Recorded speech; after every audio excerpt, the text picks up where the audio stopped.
One of the most frequently asked questions relates to what is called directional drilling. What is it, and how will it affect my property? MG&E uses directional drilling wherever possible when installing underground electric lines.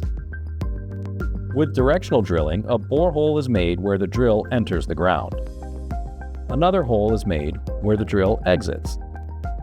We use directional drilling because it's a lot less disturbing to the Earth's surface than trenching, which would involve opening the Earth from point A to point B. Boreholes also are made along the drill path to ensure that the drill passes over or under other buried utilities. Because we know where these things are and what the depth that they're at, we can accurately and precisely maneuver our conduit around other utilities so that we're not in any way and we have enough clearance between different utilities. MG&E employs best management practices that dictate boring hole locations and conduit depths. This helps to limit disturbance to trees, fences, and other features.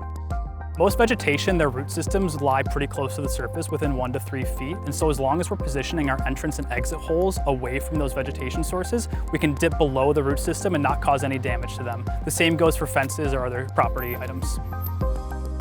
If you have questions about directional drilling or MG&E's grid modernization project in your neighborhood, visit mge.com/electric upgrade or send us an email at upgrade@mge.com.